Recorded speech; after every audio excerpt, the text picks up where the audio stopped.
శారదాదేవి అని రామకృష్ణ పరమహంస భార్య. అప్పటికింకా ఆవిడ ఆయన దగ్గరికి వెళ్ళలేదు. ఆవిడ పుట్టినింట్లో ఉండగా రామకృష్ణ పరమహంసకి పిచ్చెక్కిందని చెప్పుకున్నారు. భర్తకి పిచ్చెక్కింది, ఒంటి మీద బట్ట కూడా లేకుండా గంతులేస్తున్నట్ట.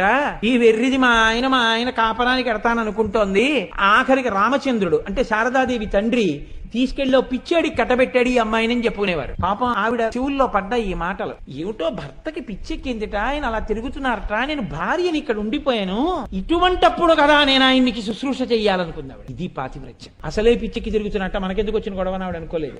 ఎప్పుడెప్పుడు వెళ్లి శుశ్రూష చేస్తానా అనుకుంది. ఇది తండ్రిని అడగడానికి సిగ్గుపడింది. నాన్నగారండి ఆయనకు ఒంట్లో బాగోలేదట, ఆయన దగ్గరికి నన్ను తీసుకెళ్ళండి అని అడిగితే ఏమనుకుంటాడో తండ్రి. ఇప్పటి వరకు ఆవిడ కాపరానికి వెళ్ళలేదు. కాపరానికి వెళ్ళని తల్లి ఇలా అడిగితే ఏమనుకుంటారో అని మదనబడుతోంది కానీ అడగలేదు. అటువంటి శారదాదేవి ఆఖరికి అక్కడ ఉన్నటువంటి ఇరుగు పొరుగు అమ్మలక్కల కలకత్తా పెడుతుంటే గంగానది స్నానానికి ఈవిడ అన్యాపదేశంగా తండ్రిని అడిగింది. వాళ్ళు గంగా స్నానానికి ఎడతారట నాన్న, నేను వెళ్ళనా అని. కూతురు హృదయాన్ని అందిపుచ్చుకున్నాడు తండ్రి. అమ్మా నేను వస్తాను అన్నాడు. కాపరానికి తీసుకెళ్లాలి కాబట్టి. వెళుతున్నారు. ఆ రోజుల్లో పల్లకీలో తీసుకెళ్లేవారు ఆడపిల్లని. అకస్మాత్తుగా ఆవిడికి మార్గ మధ్యంలో జ్వరం వచ్చేసి, ఎంత జ్వరం వచ్చిందంటే ఆవిడికి సంధిలోకి వెళ్ళిపోయారు. ఆవిడికి అసలు ఒంటి మీద తెలివి లేదు. ఉన్నవాడు తండ్రి పక్కన. ఆయన ఏమీ చేయలేక పక్కన ఓ చిన్న అచ్ఛాదన మంటపం వేసి అందులో పడుకోబెట్టారు. మిగిలిన వాళ్ళు బయలుదేరిపోయారు. ఆవిడ జ్వరంతో పడిపోయింది. ఇంతలో ఒక రోజు ఆవిడికి గజ్జెల చప్పుళ్ళు వినపడ్డాయి. ఏమిటి గజ్జెల చప్పుళ్ళలోనూ ఆవిడ కళ్ళు తెరిచి చూశారు. కళ్ళు తెరిచి చూసేటప్పటికి నల్లగా ఉన్నటువంటి ఒక స్త్రీ వస్తోంది దగ్గరికి.